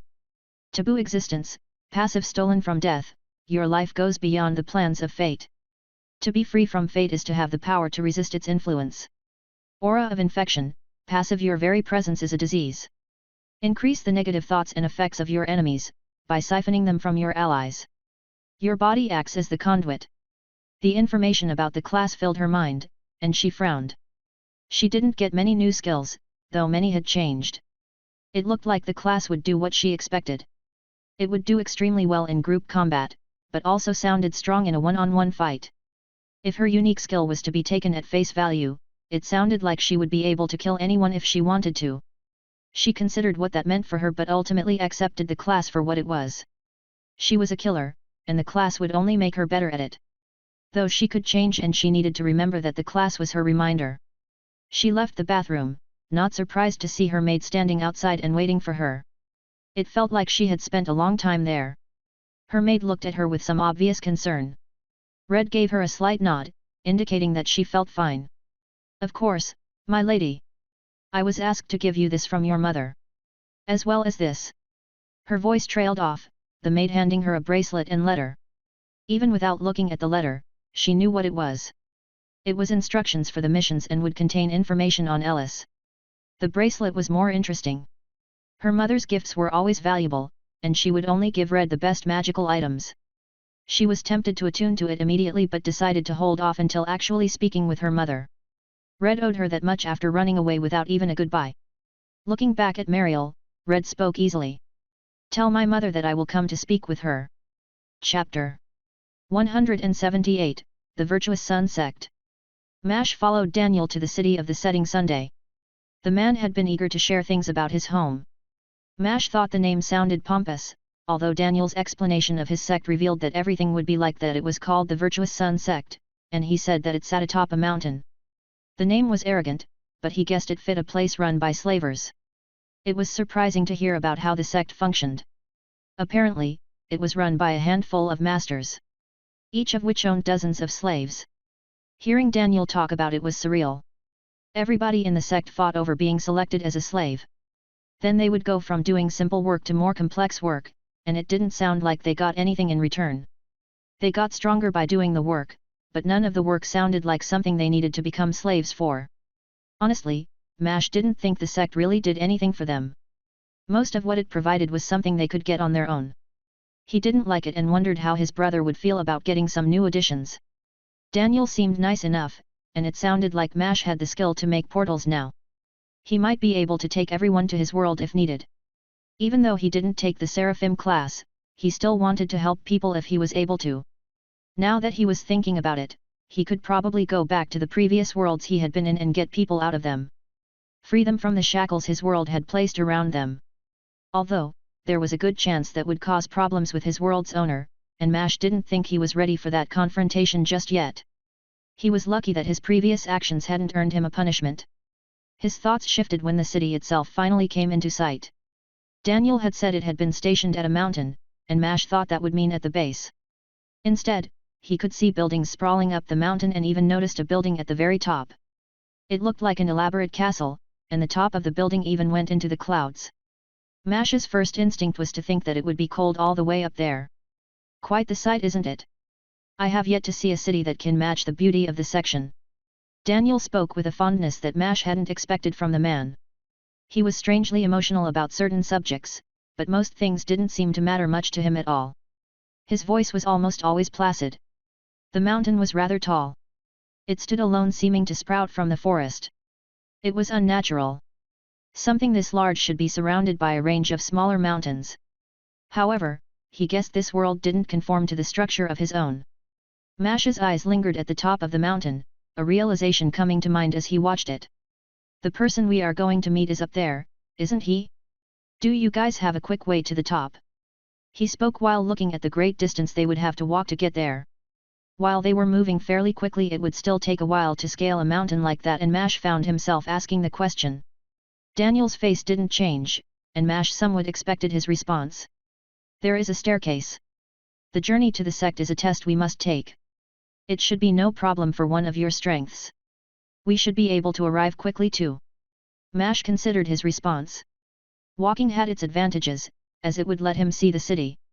Judging by what he could see, the actual city was partly along the ground surrounding the mountain. That probably meant that the sect occupied the mountain itself, and most of the buildings on it were a part of that. While he did want to explore the city, he would rather do that freely. Plus, he kind of wanted to see how his discussion with the so-called masters would go. I think I have a better idea. Mash grinned as he imagined the cat form's wings sprouting from his back. He didn't want the full transformation and was extremely pleased when it worked. Then he noticed something far more interesting about the transformation. Adding the wings took almost no energy, and maintaining them was expending an even smaller amount. It was to the point that Mash was recovering energy faster than the skill expended it. Checking his status, he considered what the skill implied. Chimeric transformation: transform your body taking on aspects of those which you have consumed. Control which aspects to take and combine them to create the perfect form. Greatly increased energy consumption when combining forms. It seemed like the energy cost would only be significant if he was mixing multiple forms. Did this mean he could fly freely once again? He had wanted to explore the skies above, to see some of the monsters which had been above the struggles of the world below. That was one of the things he wanted to do again, and he felt like he might be able to do it now. If went while using some of his draconic powers, there was a good chance that the dragons there would recognize him. That was a thought for another time though, as the three beside him looked at him with different expressions. Daniel seemed intrigued and curious, while the other two looked wary. Mash could see some concern and fear in their eyes, but Mash ignored that. Instead, he just spoke to Daniel directly. I can fly up there quickly. Can you? Or do you want me to carry you? Daniel looked a little disappointed. He probably wanted Mash to explain more about his abilities and what he had just done, but he replied anyway. No, that is something I would only get after my next advancement. Mash wasn't expecting that response. It sounded like Daniel knew what he would get from his advancement. That was interesting and certainly better for the class system. The vague descriptions he received made it hard to tell what each would do exactly. It felt like their path was much more structured than his own. I can easily carry all of us up. Mash spoke while growing wood from his hands. He decided to try something a bit different from his normal creations though. Instead, he tried changing his arms into those he normally got from his treant form. It worked, his arms changing into large wooden limbs. The energy cost went up significantly, both for the creation and the consistent drain. He could still manage it for the trip easily enough, but he would probably only be able to use something like this in a fight. The others' gazes grew even more concerned, but Mash only gestured for them to grab onto his arms. He made his big enough that they could easily sit on it if they wanted. While the two beside Daniel looked hesitant, Daniel himself grabbed on without worry. Mash was surprised by the trust he was getting, but then he remembered that Daniel had a skill for it. It sounded like a convenient skill. Once Daniel grabbed on, the other two followed with some poorly hidden apprehension. Gaining their trust was something that would happen eventually, but he didn't care about it all that much. It was to be expected to some degree. Daniel was the strange one in this situation. With his passengers firmly in place, Mash took the air, his wings growing bigger to adjust for the added weight. His acceleration was significant, and he reached top speed within an instant. His passengers' eyes went wide, as he flew straight towards the top of the mountain at great speeds. Mash was embracing the newfound speed, and the wind dashed past them as he moved through the air. The city below him was quite the sight, and he could see a few people pointing toward him. Tall buildings of stone and brick were constructed along the mountain, and he could see where the general town ended, and the sect began. A long wide flight of stairs separated the general people from the sect. He noticed that the sect's buildings were all larger and more lavish than those of the town. The difference bothered Mash, but he guessed that rich people were the same regardless of the world. It looked like Daniel's masters were quite interested in displaying their wealth. Hopefully, that would mean that they would be more willing to sell, and Mash could get out of this situation peacefully. During his flight, Mash slowed as he felt something enter his domain.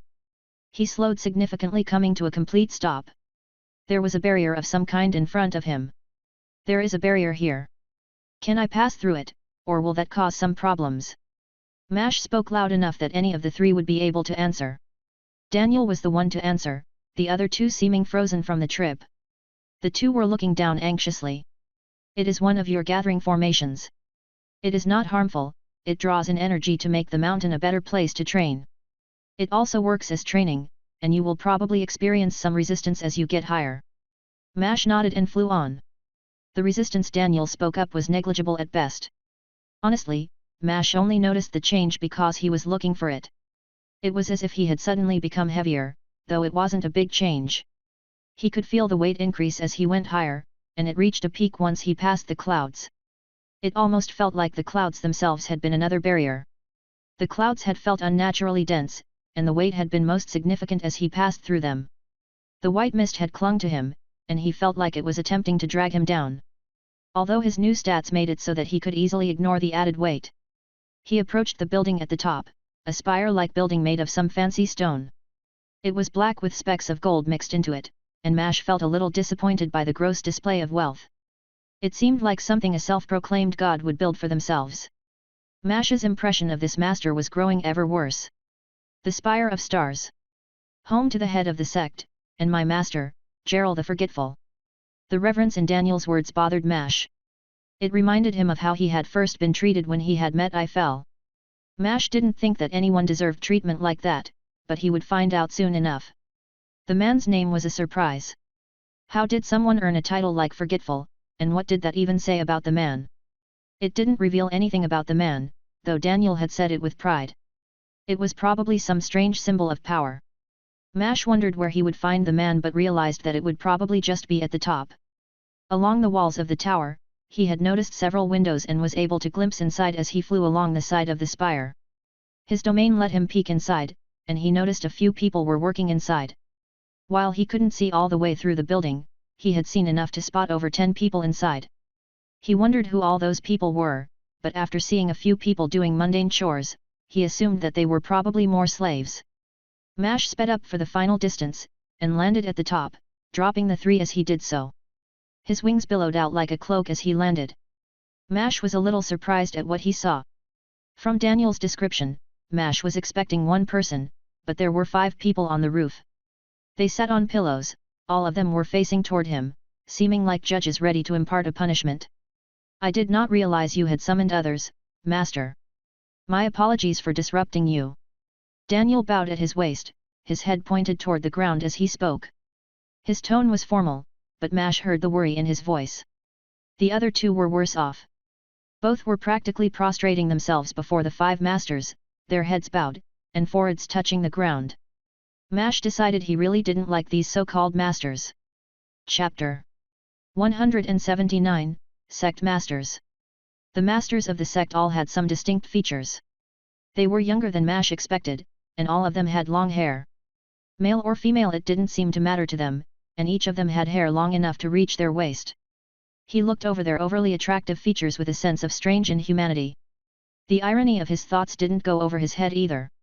Still, despite being the only monster among them, he didn't think any of them could be called human. Their appearances lacked any problems. It was almost like they were too perfect to the point of being another species altogether. Their face was too well proportioned, and Mash focused on the obvious leader. He sat in the middle, and his eyes were tilted with a look of pride that only an arrogant person can possess. Mash didn't hesitate to meet the man's gaze. He was close enough that everyone on the roof was within his domain.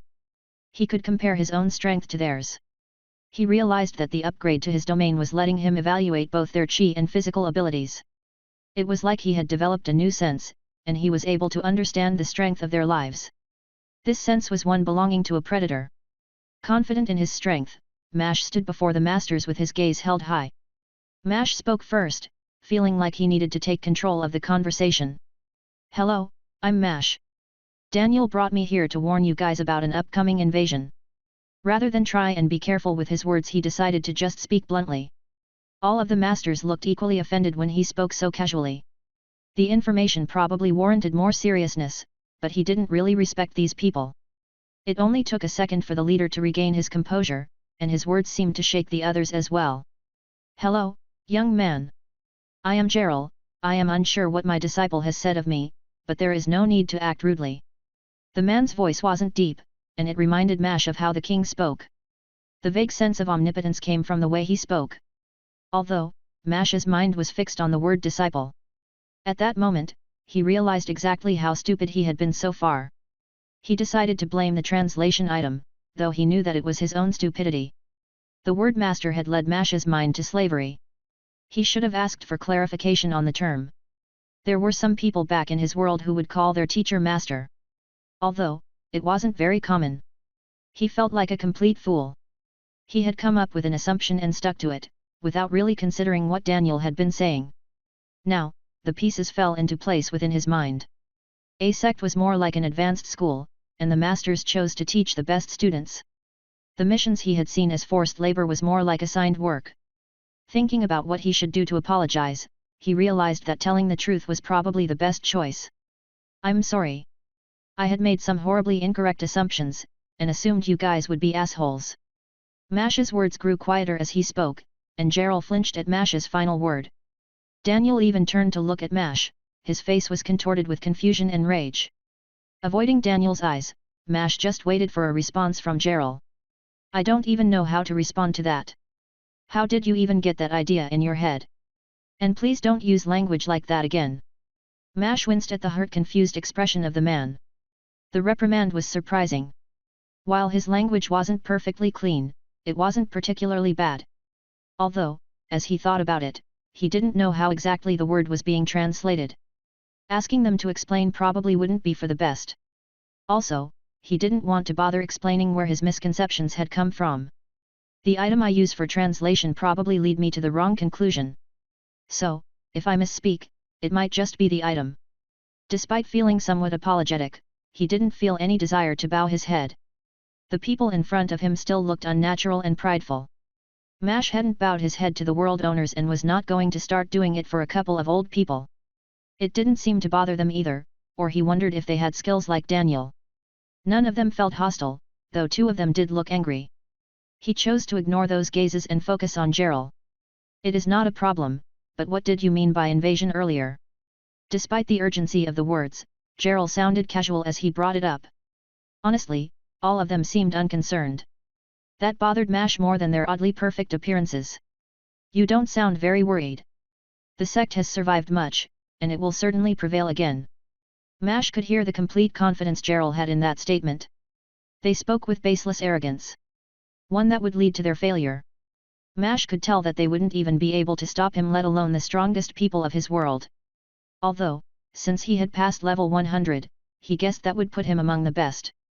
They didn't understand what the scope of the invasion would be like. Do you guys know your world's owner? The demons had known their leader. He suspected that they wouldn't know what he was talking about, but he still needed to ask.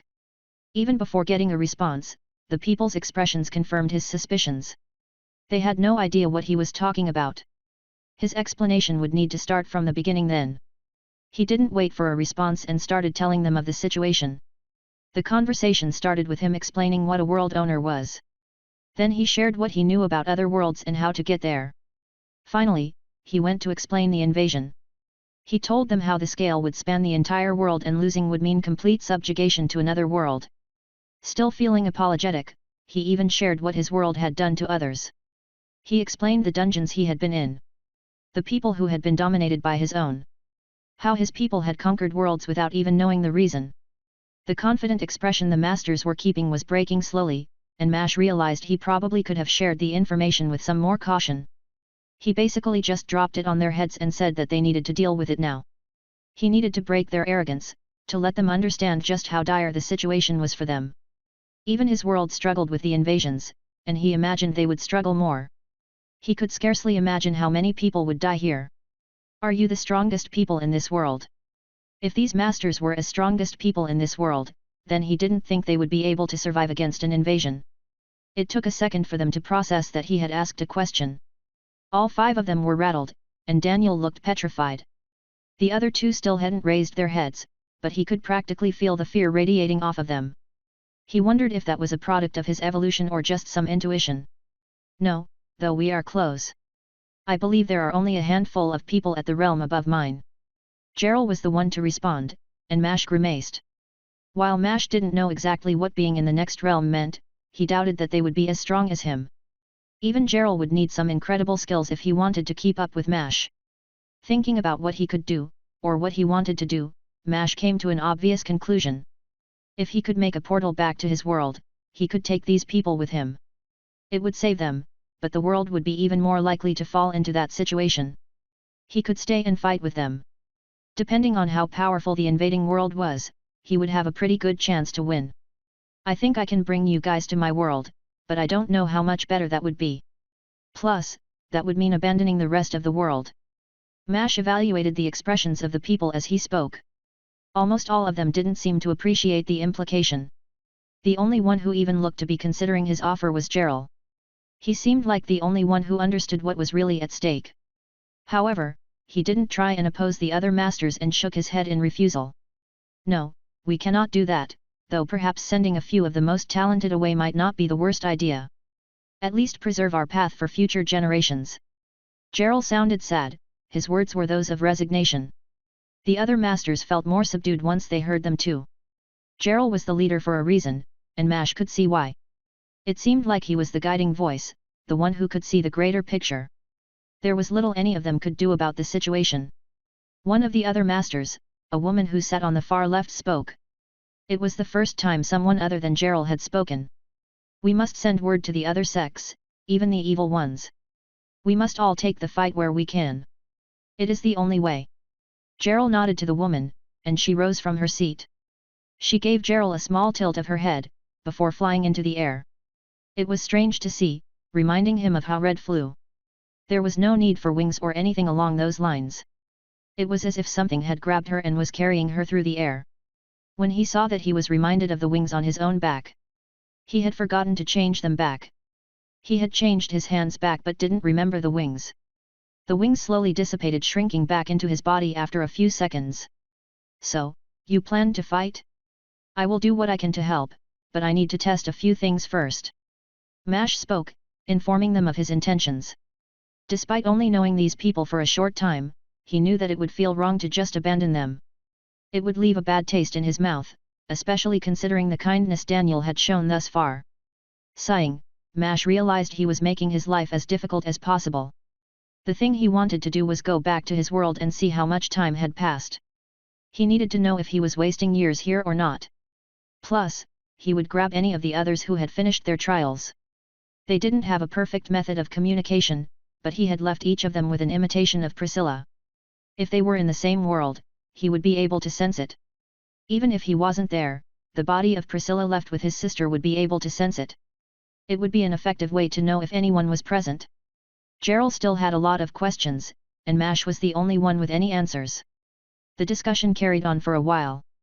Some of Gerald's questions were left unanswered, as much of what Mash knew was from personal experience. He simply didn't have all of the answers. Eventually, he was released from the conversation. Although he did leave Daniel with an imitation of Priscilla. He didn't know how his portal skill would work and wanted to make sure that he could find his way to them. I will return to my world and see if I can't get some help.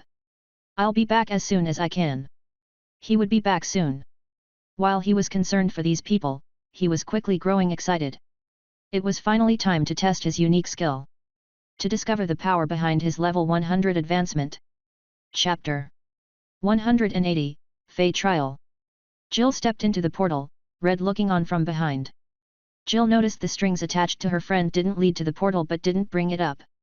She trusted her friend and believed that Red would know what she was doing. Still, she felt a little strange abandoning her friend to whatever it was that bothered her. Hopefully, her trial wouldn't take too long, and she could go and help her soon. Her vision went black as the portal consumed her. It only lasted an instant, and she found herself standing in the center of a forest. Instinctively, she turned around only to see the portal fade away as if it were a mirage. It looked like she wouldn't be lucky enough to leave on demand. Some people would get trials like that, where they would be free to exit and try again when they wanted. It didn't look like she would get so lucky. She looked around the forest, a thick fog flowing in between the trees. It looked like the clouds had descended. She could feel magic in the air and wondered how that even made sense. Was it mana? How thick would ambient mana need to be to feel it? She didn't even know it was dangerous or not, but her senses weren't triggering, so she guessed it was safe. Safe-ish at the very least. She looked around the groups of trees trying to find a semblance of a direction to go. Her skills weren't much help here. It felt like something was limiting her skills, and she couldn't make out any threads. Was the place able to hide from fate, or was it just messing with her magic? Testing the waters, she attempted to use a small-scale spell. Her hand raised toward one of the trees. Palm open as she attempted to distort the space there. It bent slightly, and she could tell that her magic was working correctly. That meant that her vision was the only thing affected. The fog was mostly magical and meant to interrupt observational skills. She considered flying over it but felt something telling her that would be a bad idea. Her instincts were usually right, so she avoided that option for the moment. Instead, she opened her storage space and brought out a large glass jar. The others hadn't understood why she had bought them, and her explanation didn't get through to them either. She didn't blame them, they couldn't understand just how skilled her mother was. Her skill at duplicating magical effects onto items is almost unparalleled. It might not be as strong as Mash's ability to just steal them, but she could make items that anyone could use. Jill popped open the lid of the jar and captured as much fog as she could in it. It was thick enough that she could actually see it within the jar. She had picked up a few things for this purpose, and her storage space was quickly growing crowded. She had several things from the previous dungeon and hadn't wanted to risk sending them through a courier. Nobody was likely to steal from Mash's family, plus his gift was an unassuming seed. However, sending something to her family would be far more susceptible to petty theft. That wasn't the only reason she held off though. She still remembered the convenience of long-distance teleportation and was hoping her next advancement would make it viable. Well, seeing as she had no way of knowing which way to go, she just picked a random direction and started walking.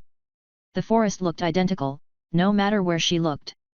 The ground was unusually soft and almost seemed to bend at her steps. That was unlikely. She weighed less than normal after her last advancement and didn't think that her weight should be able to bend the ground like it was doing. The fog clung to her body, turning to moisture as she passed deeper into the woods. She was walking for a long time before hearing the first distinct noise. Throughout the trip, she had heard nothing but the occasional rustle of leaves as a small gust of wind passed. Now, she heard something that was obviously music. There were no words to the music. It was just a combination of simple notes that rang softly from her right. Looking toward the sound was pointless as the fog seemed to completely obscure it. If this was another world, there was a good chance that the people playing music would be intelligent. Perhaps, she wouldn't need to fight to get out of the dungeon.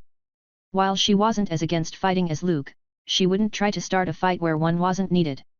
As she followed the sound of the music, she started humming along to the simple tune. She should probably be more worried about danger considering where she was, but she was confident in her abilities. The chance that a creature would even be able to hit her was low. That was one thing she was certain of. Her skill set made her too powerful in a defensive sense, and her ability to run away was unmatched. Honestly, she was hoping that this dungeon would be able to prove more of a challenge than the previous ones. After following the music for a minute or two, she noticed that the trees had become smaller. Some of their leaves hanging like drapes to bar her way. Now, she needed to push aside long wide leaves to make a path for herself. The music didn't stop, and she wondered why. She was not making her approach quiet, and they could certainly hear her pushing the leaves. It wasn't that she couldn't approach stealthily, it was that she chose not to. She didn't want to alarm the people, and skulking about was a good way to offend someone. The noise hadn't gotten much louder, but she heard the sound of shuffling from not too far away. It sounded like there were a lot of people, and she guessed that they were dancing. Pushing aside a wide leaf that seemed to almost be acting as a door, she got her first glimpse of the people. They looked to be children, only reaching her hips despite standing. They were all facing away from her, but she could tell that they were children. They were dancing, but she couldn't see where the music was coming from. It sounded like it was just part of the environment. They were all in a small clearing, the forest flowers occasionally peeking out from the dancing children. She could finally see the sky, and her eyes went wide as she saw the moon. It looked like it was close, and it gave off a bright bluish light. Their movements were strangely stiff, and only when one child turned in a twirl did she realized what she was looking at. An obviously wooden face, with what looked like painted-on eyes, revealed that they were puppets. She didn't see any strings but could imagine them existing when she saw their dance. However, the one that had spun froze and stared at her with its painted eyes. Like a wildfire, the stare spread from the puppet to the others. Before long, all of the puppets were facing her. They were still dancing though, their legs moving rhythmically from side to side. She felt a new fear start to develop. It was deeply disconcerting to have hundreds of childlike puppets stare at her. To make matters worse, she noticed some of the puppets seemed even stranger. Some of them had misaligned or misshaped eyes. Others were missing pieces or had cracks that were stained by a red liquid. She didn't think puppets could bleed and guessed that it would be something else. Feeling a shiver run through her spine, she mustered up her courage to speak. "Hello." Her hesitation entered her mouth, and her greeting turned into a question. Although, she did feel a little stupid for trying to speak to a puppet. They all wore identical clothing. A blue shirt and pants that looked to be connected into a single outfit. It didn't even look like they had mouths. However, the puppet's mouth slid down vertically like it was going to speak. The mouth kept sliding until it fell to the ground, making it look even more ominous. The puppet's head slowly drifted down to the fallen part. It let out a screech, one that sounded distinctly inhuman. It sounded like a high whistle. It slowly bent down, picking up the fallen mouth and jamming it in place. None of the other puppets even tried to speak, but they did start approaching her. Jill took a step back but kept looking at the puppets. She couldn't back up much, otherwise, she would be back in the forest. A puppet suddenly flew at her, as if something had picked it up and thrown it. Her danger sense triggered, and she got an idea of what would happen. She didn't hesitate to teleport to the opposite side of the clearing. The image she saw was horrifying. Her glimpse into the future revealed how dangerous the puppets were. She had seen it touch her and begin to change her into a wooden puppet. A chill ran through her spine, as she appeared behind the puppets. The skill was useful, incredibly so, but it was deeply disturbing to see your own death so often. She hadn't mentioned it to the others, but the skill was giving her more than a few nightmares. More than just seeing her death, she saw herself get injured from everyday things. Those injuries were only ever minor, but every time got her to react. The skill didn't work any differently for small injuries or fatal attacks. Every trigger made her worry that she would see her dead body again. Pushing down the image of her body turning to wood, she opened her palm to the puppets. Using a large amount of mana, she focused her spell on the center of the puppets. The space warped, pulling in several puppets before exploding violently. Pieces of the puppets went flying, red liquid spraying over the rest of the wooden monsters. After seeing how it had wanted to turn her into a puppet, She reconsidered her earlier evaluation. That liquid might very well be blood. She was going to keep fighting but saw that the broken pieces of the puppets were being drawn toward one another. They were connecting together, many pieces obviously didn't match one another. Deciding that running would be the best option, she pushed past the leaves behind her and teleported as far away as she could see. The music had died, and an eerie silence filled the forest. The wind was gone too, and she couldn't hear anything. A vision passed through her mind, dozens of puppets crashing into her from behind. Instinctively she teleported to something within her sight. It wasn't as far away as she would have liked, but it was enough. The puppets were moving faster, as if their operators had given up on making their movements look human. Instead, they practically flew through the air on invisible strings. Trusting her instincts, she teleported further into the forest and kept teleporting when she landed. There was no delay, and yet she kept seeing visions of herself turning to wood. Where were the puppets coming from? She wasn't worried about getting hit by the puppets, her foresight was enough to dodge them. The real issue was the drain on her mind. Seeing her own death was quickly growing heavy. Then she noticed a thread. It hung from above, and she glanced upwards.